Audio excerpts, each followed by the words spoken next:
Titans fans, I couldn't give the Titans an A grade for the 2023 NFL Draft, but I'll tell you what grade I did give them, plus give a grade for each selection on today's edition of the Locked On Titans podcast. Let's get it. You are Locked On Titans, your daily Tennessee Titans podcast, part of the Locked On Podcast Network, your team every day.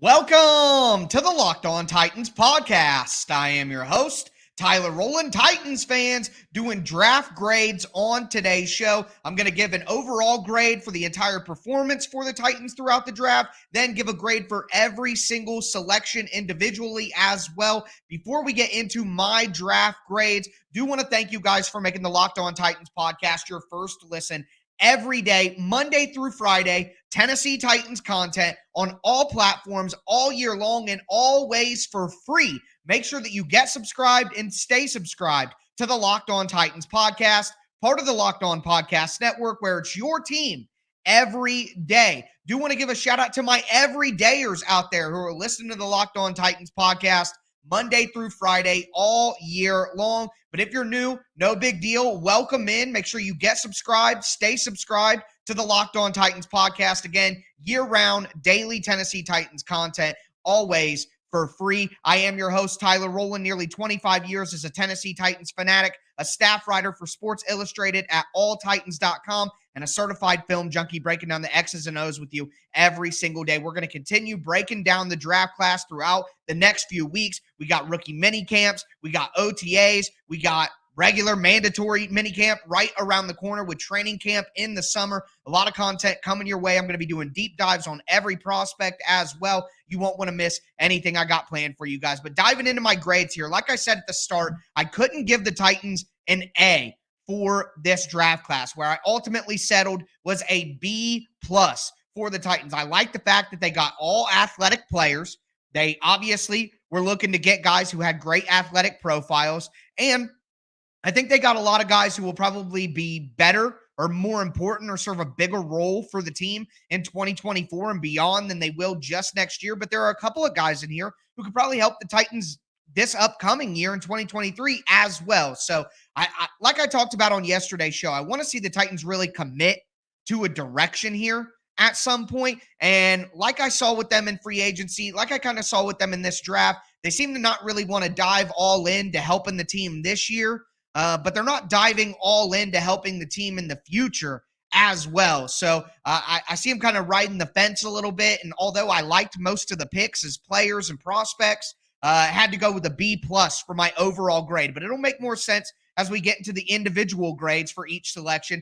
And first, we got to start with the first round pick, and that's Peter Skoronski, the offensive lineman out of Northwestern, 6'4", 315 pounds. He's got great strength. He plays with fantastic technique in terms of keeping his balance with his feet, using his hands to fend off defenders and pass rushers. Really good with all the technical aspects, and only stands to get even better at all of the different things he can add into his toolbox as he turns into a pro. He's got real agile feet as well for a guy who's so strong. He's a versatile guy who could probably play outside at tackle, could play inside at guard. That's going to be a big conversation with Skoronski and his fit with the team. Is he going to be a guard? Is he going to be a tackle? He's got some arm length concerns, 32.25-inch arms. That's pretty small for NFL standards to play offensive tackle. So he may long-term be a guard for the Titans, but he has the potential to be a Pro Bowl or an all-pro level guard that is a long-term starter for 5 to 8 years, maybe even 10 years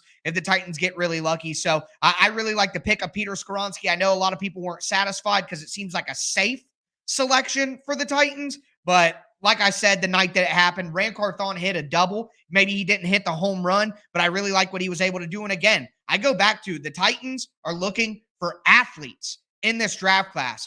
RAS is relative athletic score.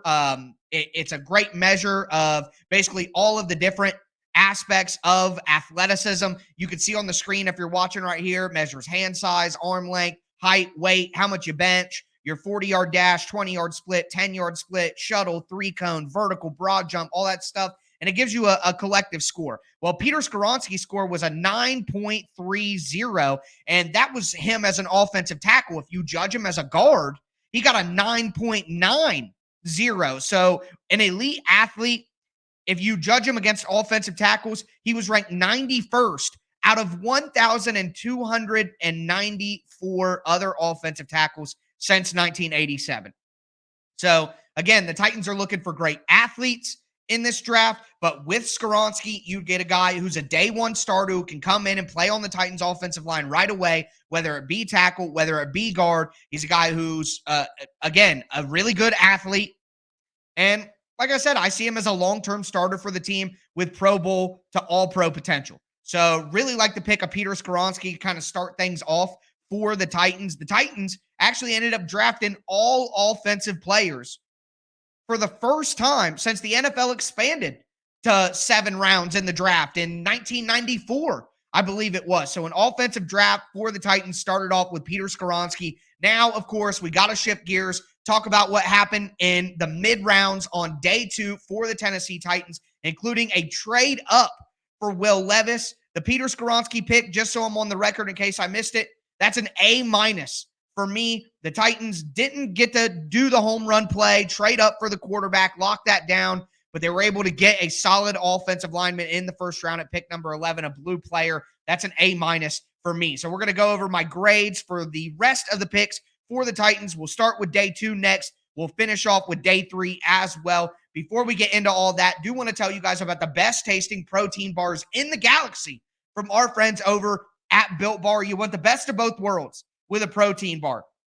You need health benefits. It's a protein bar, after all. Well, Built Bars are low calorie, low sugar, high protein, high fiber, and with your protein bar, you don't want to have to choke it down. You don't want it to be unenjoyable when you eat your protein bar. Well, you're going to get incredible taste benefits with Built Bars. It's going to taste like a candy bar because every bar is covered in 100% real chocolate. That's right, 100% real chocolate on your protein bar, and they have delicious flavors like cookies and cream. The peanut butter brownie is so good. White chocolate cheesecake is to die for. They even have a new one out that I'm a big fan of called Churro.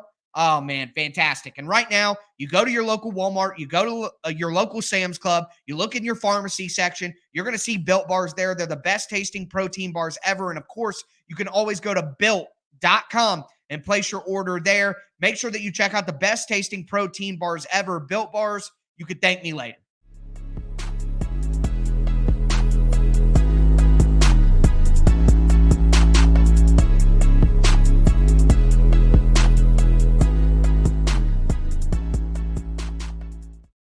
Titans fans, we are going to continue today's edition of the Locked On Titans podcast, giving out my draft grades for the Titans 2023 NFL draft performance. I gave the class a B+ overall as a whole. We talked about Peter Skoronski. I gave that pick an A-, solid base hit there, getting a double. Not the home run that would get you an A+, but a really solid pick for the Titans, an A- for Peter Skoronski. We're going to continue. It is time to dive into the day 2 grades for the Titans. And of course, that includes the trade up for Will Levis, a big time move for the Titans, going to have ramifications for years to come. First and foremost, the trade itself. The Titans took pick 41, pick 72, and a third rounder in 2024, and they traded it for pick 33 and pick 81. So essentially, they move up 8 spots in the second round, move down 9 spots in the third round, and give up a third rounder next year. Overall, I don't think the price is that bad. It's really not that bad of a price to pay if Will Levis does pay off for the Titans. But at the end of the day, when you talk about my grade for this pick, which ultimately is a B-, I gave a B- to the move to go get Will Levis. If the Titans would have been able to pick Will Levis at 41 and not sacrifice any other capital and not move up 8 spots, I probably would have given it a B+. Even though I'm not high on Levis as a prospect, I can understand why the Titans are making this move. He really reminds me of Ryan Tannehill. The way he looks, the way he talks, the way he answers questions, the way he plays out on the field. He reminds me of a younger, more athletic version of Ryan Tannehill. That's basically what I see when I see Will Levis. And I could understand why the Titans would want to just put Levis in to fill in for Tannehill and try to kind of keep what they got going and just do it cheaper, do it younger. I understand that. But with the trade, giving up a third-round pick in 2024 when you don't have a lot of picks in 2024 as it is, dropping down from 72 to 81 made them miss out on a lot of really good players.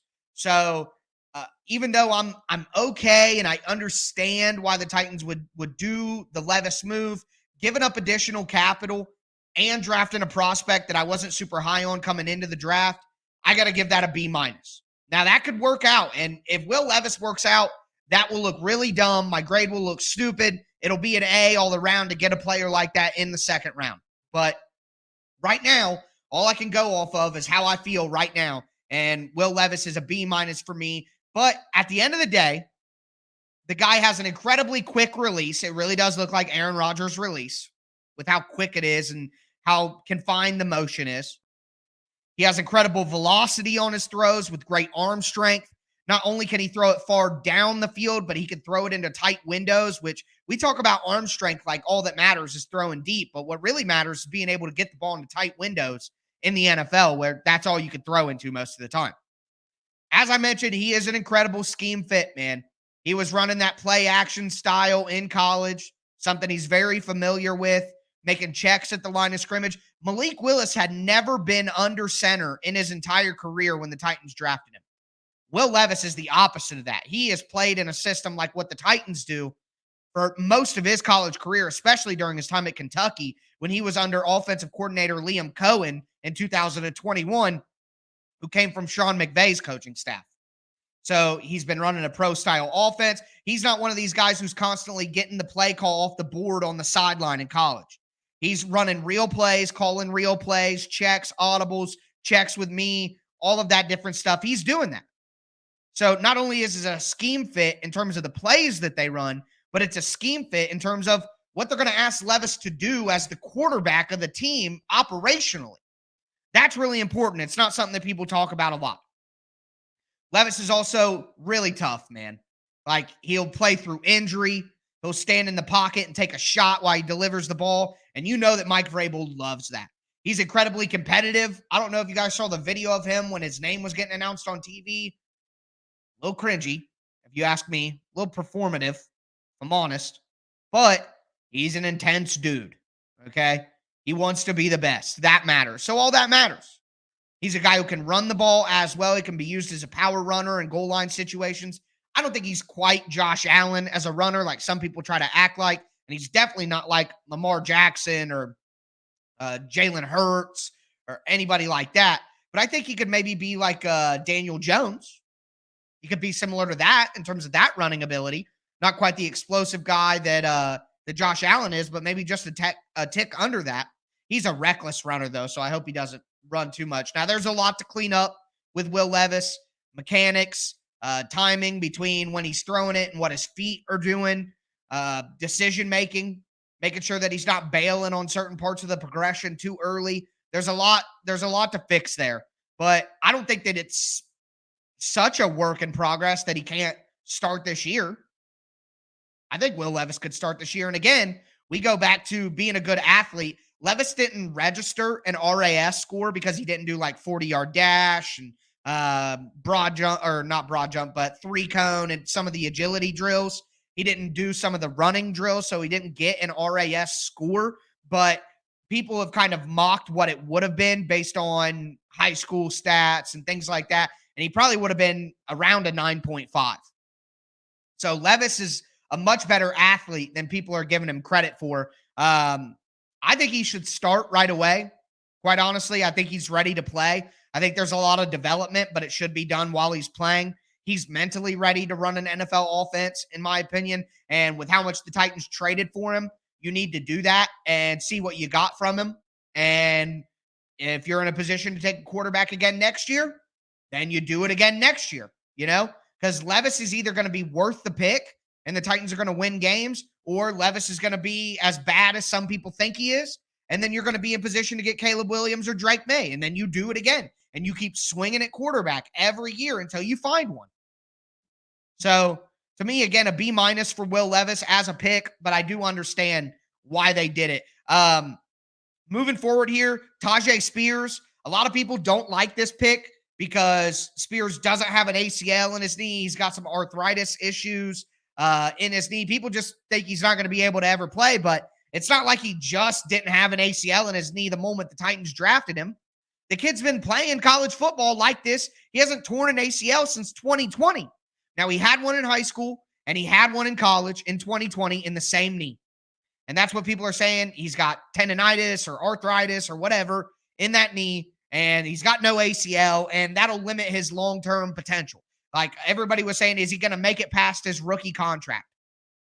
Well, he's a running back. I don't care if he makes it past his rookie contract. As a matter of fact, I don't care how good he is. The Titans should never give a second contract to a running back ever again after Derrick Henry is gone.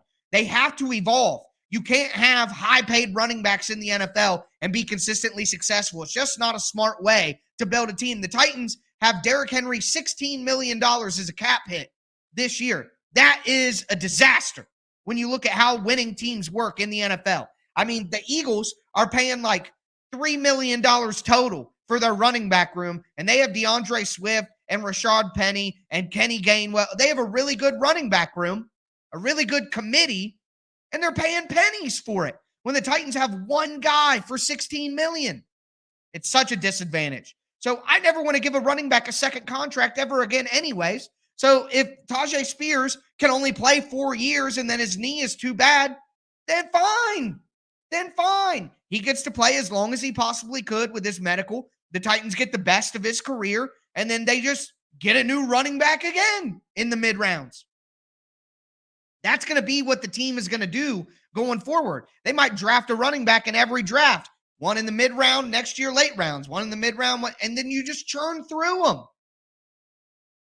That's what the trends in the NFL have taught us. So that's my expectation. So throw away the knee injury for just a second and get excited about this guy. 5'9", 200 pounds, running back out of Tulane.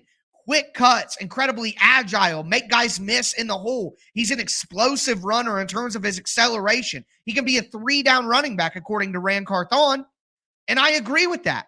This year, he can be a complimentary back on third downs to Derrick Henry, spell Derrick Henry every now and then. He's a much more talented runner than Hassan Haskins. He's a much more talented runner than Dontrell Hilliard. So you get an improvement on the Hilliard role. Again, we look at RAS. Spears is probably the worst guy that the Titans drafted. You look at RAS scores. He was 435th out of 1,745 guys. That's still pretty high. I mean, you're still pretty high on the list when you look at that. So, listen, everybody's hating on the Tyjae Spears pick. I don't agree with it. If the Titans get 4 good years out of him and then he can't play anymore because of the knee, then that's perfectly fine. It's time to get a new running back anyway. I don't need him on a second contract to make the pick worth it. He's going to be a guy who can spell Derrick Henry, maybe take over for Derrick Henry as not the workhorse, but the lead back in a committee next year.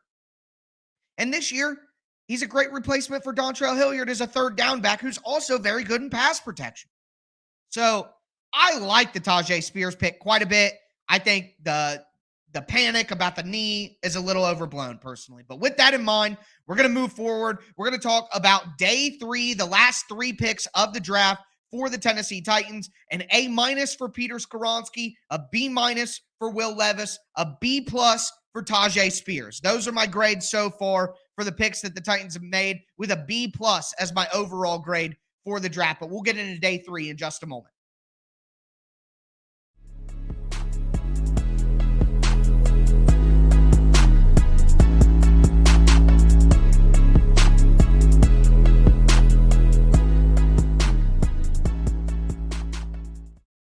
Titans fans, we are going to cap off today's edition of the Locked On Titans podcast, giving out grades for each pick and then the Titans draft overall. On today's show, we have talked about the first round, second round, third round. Now we got to get into the day 3 selections for the Titans. Before we do, want to thank you guys for making the Locked On Titans podcast your first listen every day. Remember, Monday through Friday, Tennessee Titans content on all platforms all year long and always for free. Make sure that you get subscribed and stay subscribed to the Locked On Titans podcast, part of the Locked On Podcast Network, where it's your team every day. And shout out to my everydayers, turning it into all 5 shows all throughout the week. Appreciate all you guys. If you're new, be an everydayer yourself. Get subscribed. Again, stay subscribed. Check out the show every day. I'm going to have a ton of deep dives into these prospects as we continue going forward throughout the next few weeks. We got rookie minicamp. We got OTAs. We got mandatory veteran minicamp. Training camp right around the corner before the season shows up. I got you guys, so make sure that you're staying tuned in. Throw a thumbs up on the video right now as well. Goes a long way to help support the channel, and I definitely do appreciate it. But getting into the day 3 picks here. Josh Wiley. I called him Josh Wiley like the whole process. And then, at the end, last couple of weeks of the draft, started hearing his name pronounced differently. And I was like, oh, okay. So that's how you say it. But it's Whyle. To me, that's Wiley. So Wiley is quite confusing that would be the pronunciation. But I kind of like it because he's like a Wiley Coyote. You know what I mean? There's a lot of fun that can be had with the last name Wiley. But Josh Wiley from Cincinnati, 6'6" tight end, 248 pounds, great speed, great size. He's going to be a red zone threat who the Titans can isolate against linebackers and safeties and throw him fade balls up in the end zone. He can jump up and go get it, jump over top of people. He's improved as a blocker all 4 years in college. He got bigger. He got stronger every year. He got more technical with his blocking. There's a willingness. There's a want to go out there and be physical, and that's very important. He can add weight. He's been able to add weight, and Mike Vrabel even mentioned in the press conference after the draft that's something they talked to him about is add more weight, and he thinks his frame has the ability to do it. Mike Vrabel said it himself that he thinks that Josh Wiley and Chikakonkwo can be out on the field together at the same time. So he sees Wiley as somebody who can put on weight, improve in his blocking enough to be an every down tight end.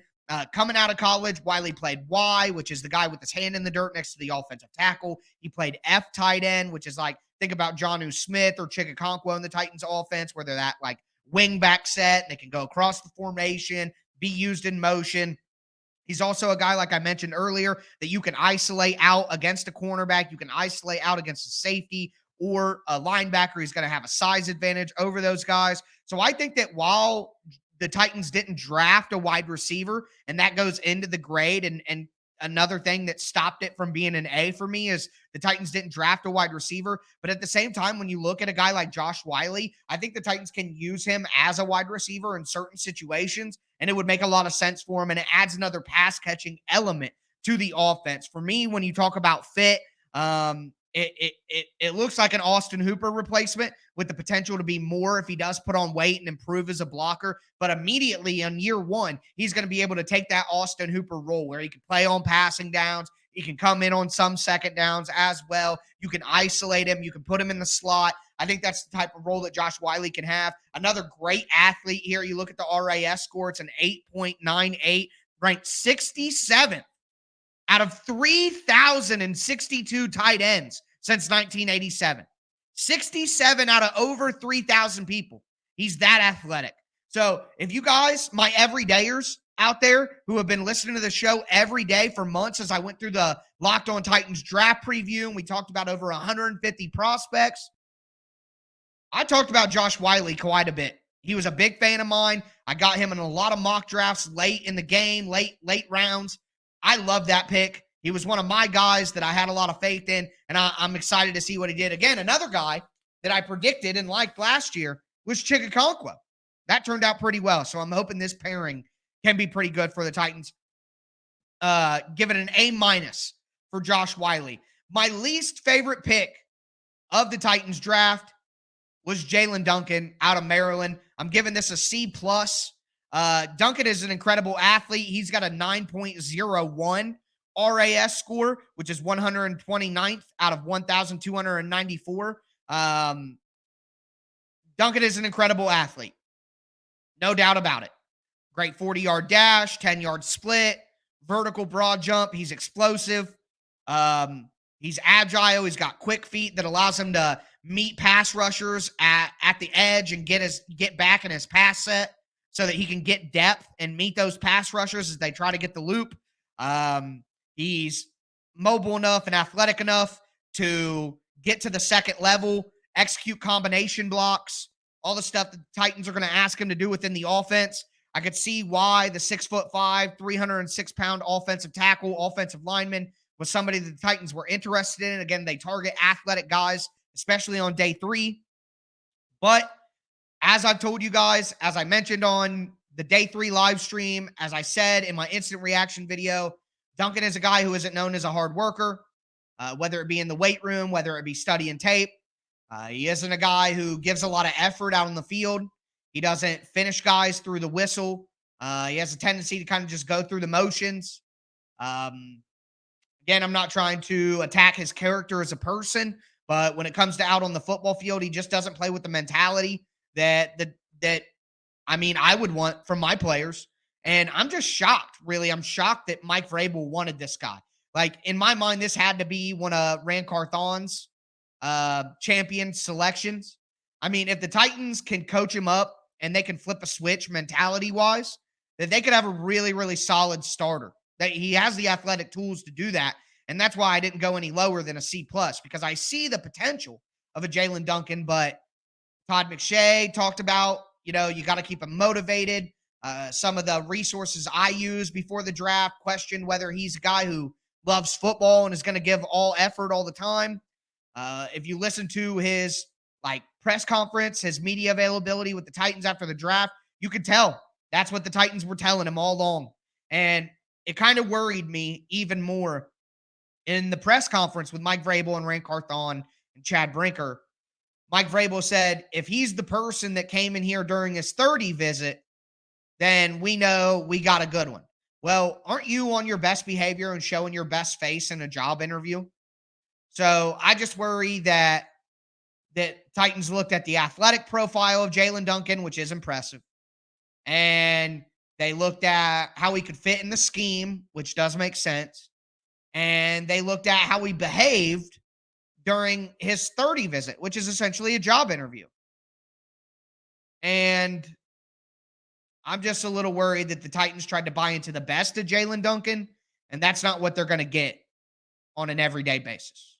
So a bit worried there. I give it a C+, but there is potential that Duncan could flip a switch mentally and turn into a really good player for the Titans. He's a developmental offensive lineman who could probably play tackle or guard.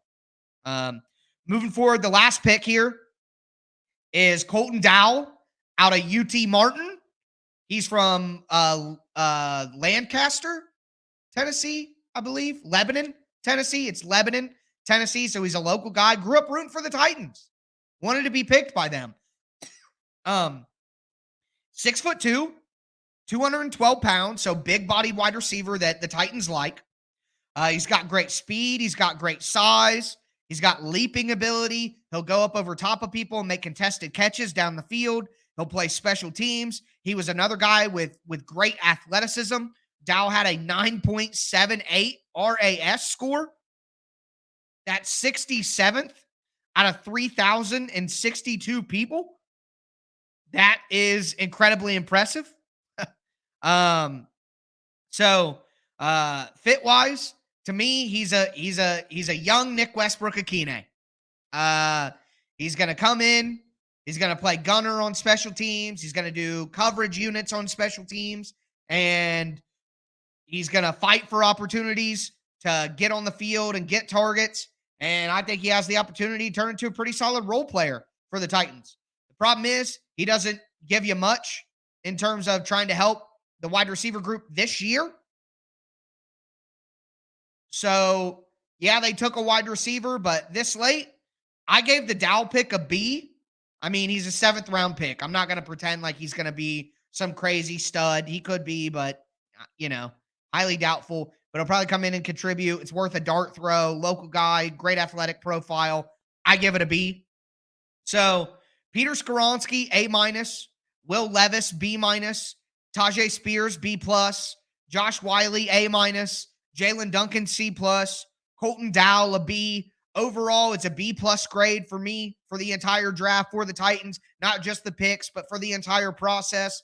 I think they could have done a little bit better and it would have got them an A, but overall, I don't think it's quite as bad of a draft class as maybe some people are acting like online. I mean, like I said on yesterday's show, there was a guy burning his Eddie George jersey because he was upset about the Titans picks. I think that's a little premature. If Rand hits on these picks, though, 2024, the Titans are going to have a great chance to get back into contention. And with a good free agency, with a ton of money, and another good draft class, even with limited picks, I think the Titans could have themselves a really good team in 2024 if these picks hit. And a guy like Spears and Wiley and Skoronski and maybe even Levis, if they do what I think is smart and get rid of Tannehill, then all these guys could be helping this year as well.